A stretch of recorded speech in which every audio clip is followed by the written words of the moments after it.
최근에 이제 거론이 그렇죠. 되잖아요. 네. 뭐 이회창 전 총리도 그랬고 그렇죠. 네. 또 한 분 계시잖아요. 황교안 전 총리. 네. 좀 잠잠하다 싶었는데 또 SNS에 또 이야기를 한마디 하셨어요, 최근에. 그러니까 황교안 전 총리 같은 경우도 이제 본인의 대권 도전이나 뭐 이런 가능성에 대해 절대 부인하지 않습니다. 네. 아하. 그러니까 이제 뭐 시인도 하지도 않지만 특히 이제 총리 이제 그만두고 난 다음에 권한대행 그만두고 난 다음에 이제 계속 이제 SNS를 통해서 네. 정치를 하고 있잖아요.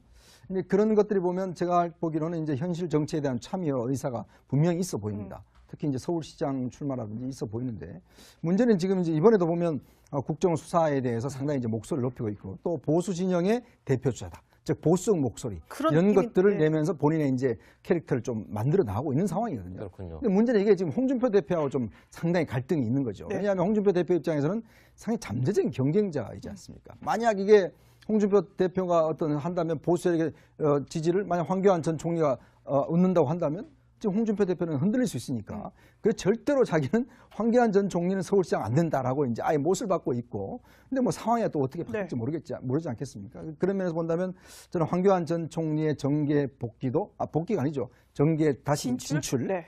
또 그렇게 멀지 않지 않는가라는 좀 예상을 해봅니다. 그렇군요. 황교안 전 총리 역시 네. 뭐 물론 총리가 되려면 다양한 국정 경험이 필요하겠지만 뭐 황교안 전 총리 이분도 보면 굉장히 관운이 좋아요. 물론 그래서 이런 잠재적인 대권 주자라는 평가까지 받는 것 아니겠습니까?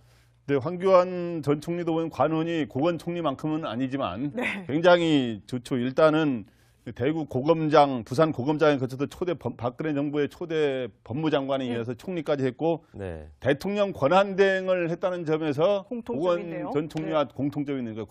대통령 권한대행까지 한 총리는 많지가 않거든요. 네. 네, 그런 점에서 굉장히 닮은 꼴인데 과연 이 고건 전 총리가 대권 도전하다가 이제 실패를 했는데 황교안 지금 전 총리도 대권 도전, 내년에 서울시장 도전에다 이어서 네. 대권 도전할 가능성이 거론되고 있는데 과연 그 점도 닮은 꼴로 될지는 네. 좀 봐야 되는데 참 재미있는 거는 이 국무총리가 1인 지하 만인 지상이라 그러잖아요. 그래서 2인자라고 그러는데 87년에 현재 소위 직선제 개헌이 이루어진 뒤에 총리 출신이 대통령 됐다는 이야기 들어본 적이 있습니까?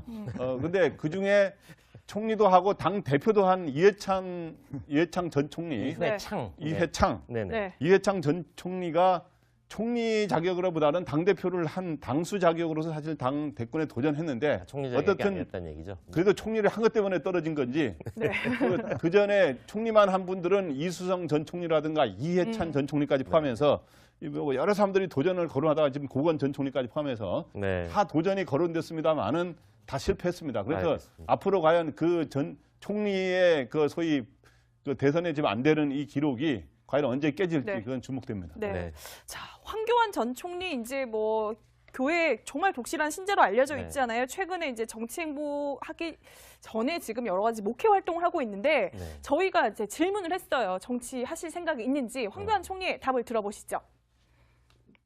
지방선거 얘기가 계속 나오고 있어서요.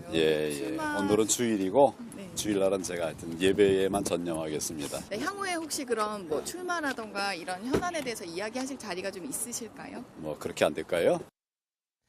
항상 그렇습니다. 잠재적인 대권 주자, 뭐 어떤 물망에 오르는 분들 절대로 나는 아닙니다. 절대 아닙니다. 이런 얘기 안 하잖아요. 그러니까. 나중에 책임질 일 두려워서 그런 걸까요? 그렇죠. 왜냐하면 사실 황교안 전 총리는 정말 명시적으로 본인이 그렇게 우리가 언론에서도 많이 쓰고 했음에도 불구하고 저렇게 정치 안 하겠다는 이야기는 절대 안 하고 있죠. 또 본인도 사실은 이제 총리를 해보고 권한대행을 해봤기 때문에 나름대로 그래도 국정을 한번 맡아보야겠다는 욕심도 솔직히 있는 것 같고 특히 이제 아마 이념적 관점에서 보자면 지금 너무나 예를 들어서 이제 진보 쪽으로 이제 어쩌면 진보 쪽으로 기울어진 지금 운동장이지 않습니까? 그렇다 보니까 보수 쪽에 뭔가 리더가 없다. 그리고 그런 지적이 많고 특히 또 이제 홍준표 대표에 대한 이제 여러 가지 또 공격에서는 너무 또 말 자체가 그렇고 품위가 없다라는 이야기도 많이 나오고 있는 상황이기 때문에 아마 이제 황교안 전 총리 입장에서는 본인이 충분히 넓혀 나갈 수 있는 영역이 있을 것이다. 아마 특히 그래서 이제 이념적인 부분들을 먼저 건드려가는 것 같아요. 국정원 문제라든지 이런 문제를 건드려가면서 아마 정책적인 활동들을 좀 활발하게 하지 않을까라는 좀 예상을 해봅니다. 그렇군요. 아까 말씀해 주신 것 중에 이회창 전 총리 같은 경우는 당 대표를 했기 때문에 사실은 대선 후보로 갈 수 있었던 그런 발판이 됐다라고 말씀을 하셨는데 지금 자유한국당에서 홍준표 대표가 지금 이렇게 완각이 막고 있거든요. 이 벽을 뛰어넘을 수 있을까요? 그래서 지금 현재 일단은 황교안 전 총리는 나름대로의 서울시장이라든가 대권에 도전할 나름대로의 자질과 능력은 어느 정도 갖추고 있습니다만은 두 가지의 벽을 넘어야 됩니다. 하나는 당권을 갖고 있는 홍준표 대표가 본인이 일단 생각이 있지 않습니까? 네. 그리고 황교안 대표에 대해서는 벽을 딱 쌓고 있기 때문에 그 벽을 과연 소위 장대 높이뛰기 식으로 해서 그걸 뛰어넘을 수 있는지. 또 하나는 현재 어떻든 박근혜 정부의 마지막 총리를 지냈기 때문에 네. 국정농단과 탄핵 그거와 이미지가 연루되는 거를 이 점을 어떻게 해소해 갈 것인가. 이 두 가지 장벽을 넘는 게 황교안 전 총리의 과제다 이렇게 네. 보입니다. 예. 자, 그럼에도 불구하고 홍준표 대표가 황 전 총리는 절대 안 된다 이렇게 얘기하지만 그 서울시장 적합도를 보면요 또 생각이 좀 달라질 것 같은데 네. 계속해서 일정 정도 지지율이 나오고 있잖아요. 네. 네. 사실 근데 홍 대표 입장에서 보면 사실 황 전 총리에 대해서 지금 거부할 명분이 별로 없어요. 왜냐하면 나와서 경선하겠다고 하면 지금 뭐 막을 수 있는 막을 수 방법이 없지 없죠. 않습니까? 네. 지금 적합도 조사 이렇게 보면 지금 현재 뭐 조사입니다만 아무래도 박원순, 이재명 성남시장은 이제 경기도지사로 간다고 했으니까. 네. 그러고 보면 사실은 현재 야권에서 어떤 면에서 대표주자는 황교안 전 총리가 유력하지 않습니까? 안철수 대표 그렇죠. 안철수 뭐 하는데 본인이 뭐 출마를 뭐 아직 할지 안 할지 모르겠지만 일단 저런 상황을 보자면 사실은 지금 자유한국당에서 뭐 홍 대표가 뭔가 숨겨놓은 인사가 있다고 하는데 누군지는 모르겠지만 네. 그러나 그걸 뛰어넘을 수 있는 사람이 없어요. 그렇다 보면 홍 대표도 개인적 욕심보다는 당의 어떤 걸 본다라면 제가 볼 때는 굳이 저걸 거부할 명분이 있는 것인지 물론 뭐 아까 이야기했던 한계는 있지만 그 한계를 또 극복하는 것도 사실은 어떤 면에서 황교안 전 총리의 어떤 뭐 정치력일 거고 그러면서 본다면 아예 자격 자체를 없다라고 이야기하는 것은 그건 제가 볼 때 홍 대표의 좀 월권이 아닌가 생각합니다. TBS 구호고쇼 백반토론.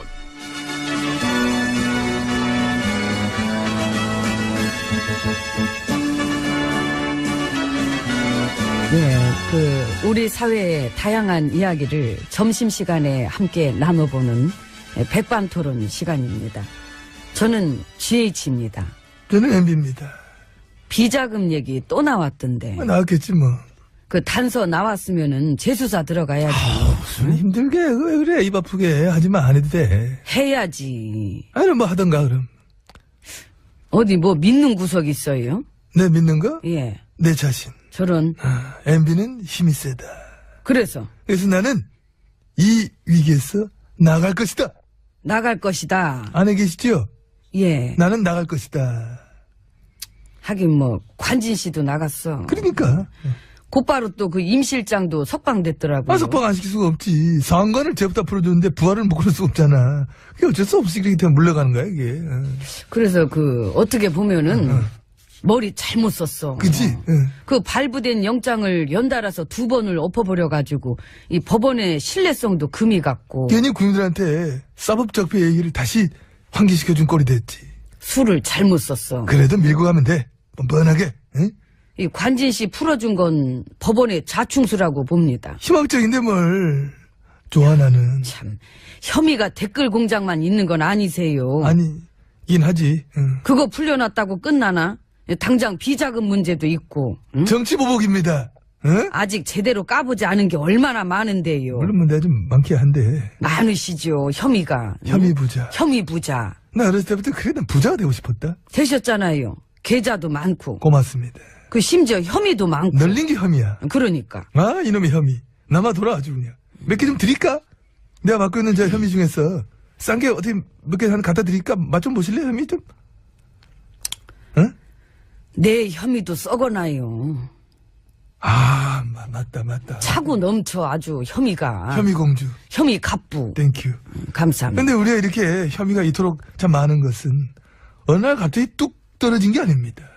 이게 다 우리가 막 노력해서 우리 힘으로 얻은 혐의가 아니냐. 그렇습니다.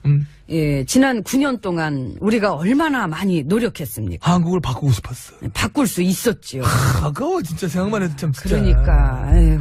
그렇게 주먹을 이렇게 책상을 참. 예? 아니 뭐 감정 이별이 되시는 거야 이렇게?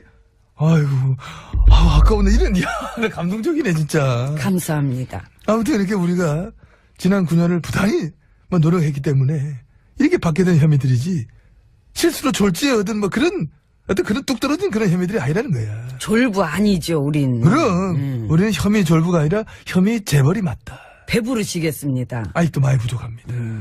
이 뱃속에 뭐 거지가 들어앉았나 봐. 그럼 일단 배부터 채우러 들어가시죠. 들어갈까? 예. 갑시다.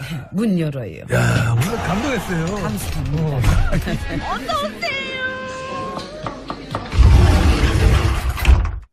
예, 안으로 들어왔습니다. 그 사회적 참사법 통과됐더라. 아, 예. 세월호 특별법. 예, 통과가 됐군요. 됐습니다.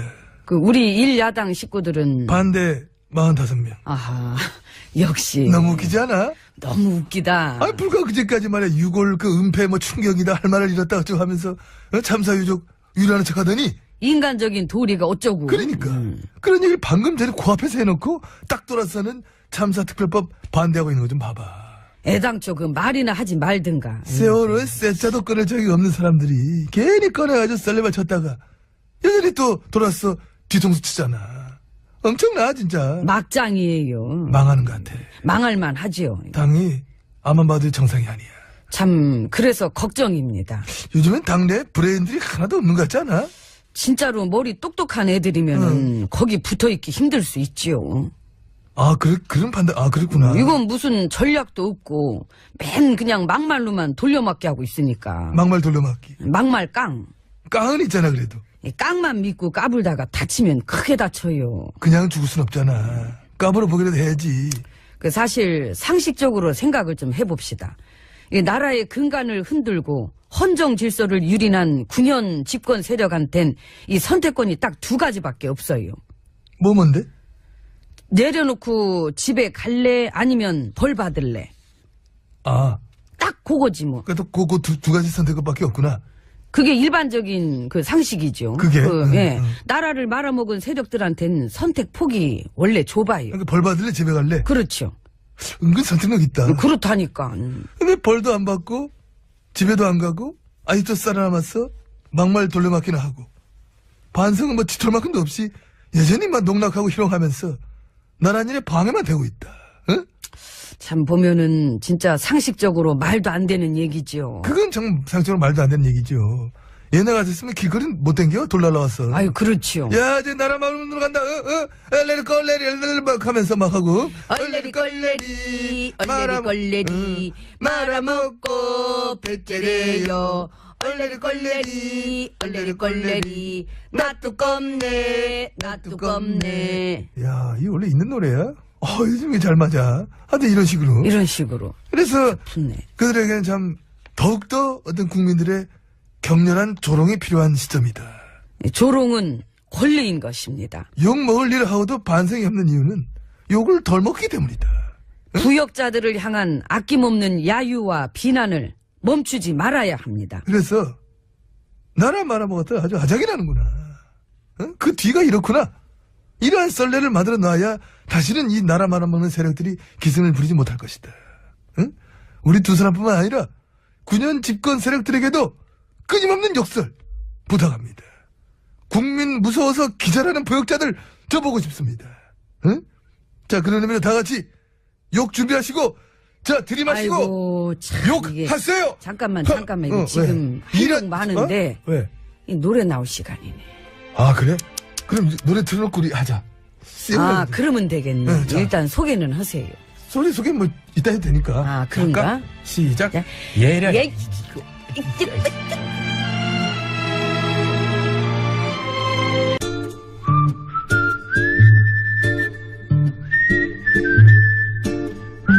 동작 그만. 자기야, 왜 이래? 그러게 왜 또 장난질이야?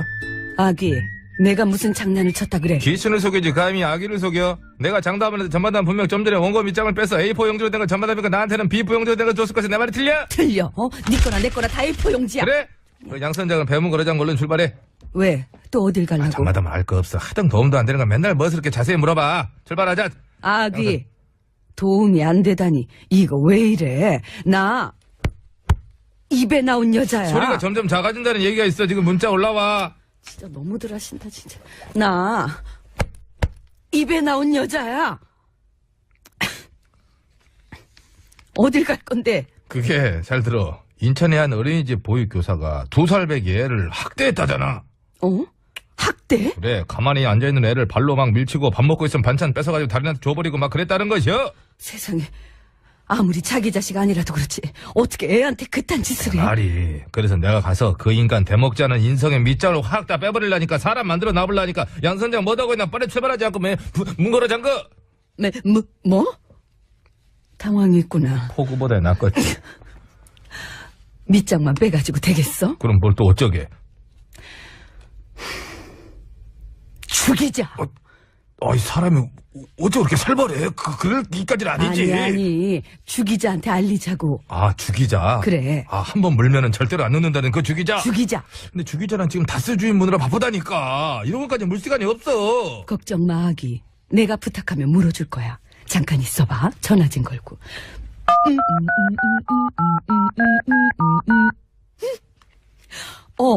죽이자. 좋아하는구만. 나 입에 나온 여자 전마담인데 혹시 그거 알아? 인천에 어떤 어린이집 보육 교사가 2살밖에 안 된 애를 발로 밀치고 반찬을 뺏고 그랬다는 그... 안 돼? 알아. 주기자가 벌써 물었다고. 잘 돼. 근데 뭐? 세상에. 이럴 수가. 왜, 뭐 때문에, 왜? 글쎄, 주기자 말이. 그 보육교사가 지난 9월과 10월 2달 사이에만 자그마치 32차례나 애를 그렇게 학대해왔대. 무엇이요? 그 인간 진짜로 안 되겠구만. 세상에. 다들 동작 그만! 내가 직접 가서 아주 본때를 보여주려니까 양 선장은 빨리 배 출발시키고 전마담 얼른 CD 밑장 빼서 노래 틀어! 무슨 밑장을 빼라는 거야? 뺐네? 뭔가 이거야. 양 선장이 뺐네. 청춘을 붙잡고 싶었어. 세워라, 청춘아. 강민. 권에 이제 거론이 되잖아요. 네. 뭐 이회창 전 총리도 그랬고 그렇죠. 네. 또 한 분 계시잖아요. 황교안 전 전 총리. 네. 좀 잠잠하다 싶었는데 또 SNS에 또 이야기를 한마디 하셨어요, 최근에. 그러니까 황교안 전 총리 같은 경우도 이제 본인의 대권 도전이나 뭐 이런 가능성에 대해 절대 부인하지 않습니다. 네. 아하. 그러니까 이제 뭐 시인도 하지도 않지만 특히 이제 총리 이제 그만두고 난 다음에 권한대행 그만두고 난 다음에 이제 계속 이제 SNS를 통해서 네. 정치를 하고 있잖아요. 근데 그런 것들이 보면 제가 보기로는 이제 현실 정치에 대한 참여 의사가 분명히 있어 보입니다. 특히 이제 서울시장 출마라든지 있어 보이는데 문제는 지금 이제 이번에도 보면 국정수사에 대해서 상당히 이제 목소리를 높이고 있고 또 보수 진영의 대표주자다. 즉 보수적 목소리 이런 것들을 내면서 본인의 이제 캐릭터를 좀 만들어 나가고 있는 상황이거든요. 그렇군요. 근데 문제는 이게 지금 홍준표 대표하고 좀 상당히 갈등이 있는 거죠. 네. 왜냐하면 홍준표 대표 입장에서는 상당히 잠재적인 경쟁자이지 않습니까? 만약 이게 홍준표 대표가 한다면 보수 세력의 지지를 만약 황교안 전 총리가 얻는다고 한다면 지금 홍준표 대표는 흔들릴 수 있으니까 그래서 절대로 자기는 황교안 전 총리는 서울시장 안 된다라는 영역이 있을 것이다. 아마 특히 그래서 이제 이념적인 부분들을 먼저 건드려가는 것 같아요. 네. 국정원 문제라든지 이런 문제를 건드려가면서 아마 정책적인 활동들을 좀 활발하게 하지 않을까라는 좀 예상을 해봅니다. 그렇군요. 네. 아까 말씀해 주신 것 중에 네. 이회창 전 총리 같은 경우는 당 대표를 했기 때문에 사실은 대선 후보로 갈 수 있었던 그런 발판이 됐다라고 말씀을 하셨는데 지금 자유한국당에서 홍준표 대표가 지금 이렇게 완강히 막고 있거든요. 이 벽을 뛰어넘을 수 있을까요? 그래서 지금 현재 일단은 황교안 전 총리는 나름대로의 서울시장이라든가 대권에 도전할 나름대로의 자질과 능력은 어느 정도 갖추고 있습니다만은 두 가지의 벽을 넘어야 됩니다. 하나는 당권을 갖고 있는 홍준표 대표가 본인이 일단 생각이 있지 않습니까? 네. 그리고 황교안 대표에 대해서는 벽을 딱 쌓고 있기 때문에 그 벽을 과연 소위 장대 높이뛰기 식으로 해서 그걸 뛰어넘을 수 있는지.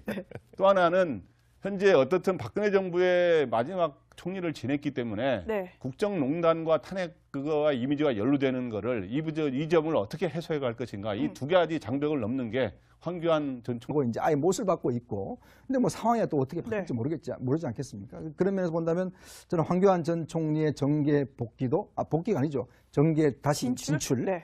또 그렇게 멀지 않지 않는가라는 좀 예상을 해봅니다. 그렇군요. 황교안 전 총리 역시 네. 뭐 물론 총리가 되려면 다양한 국정 경험이 필요하겠지만 뭐 황교안 전 총리 이분도 보면 굉장히 관운이 좋아요. 물론 그래서 이런 잠재적인 대권 주자라는 평가까지 받는 것 아니겠습니까?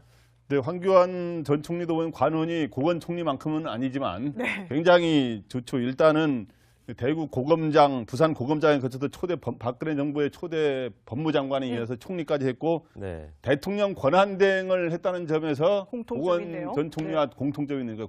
대통령 권한대행까지 한 총리는 많지가 않거든요. 네. 네, 그런 점에서 굉장히 닮은 꼴인데 과연 이 고원 전 총리가 대권 도전하다가 이제 실패를 했는데 황교안 지금 전 총리도 대권 도전, 내년에 서울시장 도전에다 이어서 네. 대권 도전할 가능성이 거론되고 있는데 과연 그 점도 닮은 꼴로 될지는 네. 좀 봐야 되는데 참 재미있는 거는 이 국무총리가 1인 지하 만인 지상이라 그러잖아요. 그래서 2인자라고 그러는데 87년에 현재 소위 직선제 개헌이 이루어진 뒤에 총리 출신이 대통령 됐다는 이야기 들어본 적이 있습니까? 근데 그 중에 총리도 하고 당 대표도 한 이해창 전 총리, 이해창 전 총리가 총리 자격으로보다는 당 대표를 한 당수 자격으로서 사실 당 대권에 도전했는데 총리 자격이 아니었다는 얘기죠. 그래도 총리를 한 것 때문에 떨어진 건지 그 전에 총리만 한 분들은 이수성 전 총리라든가 이해찬 전 총리까지 포함해서 여러 사람들이 도전을 거론하다가 지금 고건 전 총리까지 포함해서 다 도전이 거론됐습니다만은 다 실패했습니다. 그래서 알겠습니다. 앞으로 과연 그 전 총리의 그 소위 그 대선에 지금 안 되는 이 기록이 과연 언제 깨질지 그건 주목됩니다. 네. 자, 황교안 전 총리 이제 뭐 교회 정말 독실한 신재로 알려져 있잖아요. 최근에 이제 정치 행보하기 전에 지금 여러 가지 목회 활동을 하고 있는데 저희가 이제 질문을 했어요. 정치하실 생각이 있는지 황교안 총리의 답을 들어보시죠. 지방선거 얘기가 계속 나오고 있어서요. 오늘은 주일이고 주일날은 제가 하여튼 예배에만 전념하겠습니다. 네, 향후에 혹시 그럼 뭐 출마라던가 이런 현안에 대해서 이야기하실 자리가 좀 있으실까요? 뭐 그렇게 안 될까요? 항상 그렇습니다. 잠재적인 대권 주자, 뭐 어떤 물망에 오르는 분들 절대로 나는 아닙니다. 절대 아닙니다. 이런 얘기 안 하잖아요. 그러니까. 나중에 책임질 일 두려워서 그런 걸까요? 그렇죠. 왜냐하면 사실 황교안 전 총리는 정말 명시적으로 본인이 그렇게 우리가 언론에서도 많이 쓰고 했음에도 불구하고 저렇게 정치 안 하겠다는 이야기는 절대 안 하고 있죠. 또 본인도 사실은 이제 총리를 해보고 권한대행을 해봤기 때문에 나름대로 그래도 국정을 한번 맡아보야겠다는 욕심도 솔직히 있는 것 같고 특히 이제 아마 이념적 관점에서 보자면 지금 너무나 예를 들어서 이제 진보 쪽으로 이제 어쩌면 진보 쪽으로 기울어진 지금 운동장이지 않습니까? 그렇다 보니까 보수 쪽에 뭔가 리더가 없다. 그리고 그런 지적이 많고 특히 또 이제 홍준표 대표에 대한 이제 여러 가지 또 공격에서는 너무 또 말 자체가 그렇고 품위가 없다라는 이야기도 많이 나오고 있는 상황이기 때문에 아마 이제 황교안 전 총리 입장에서는 본인이 충분히 넓혀 나갈 수 있는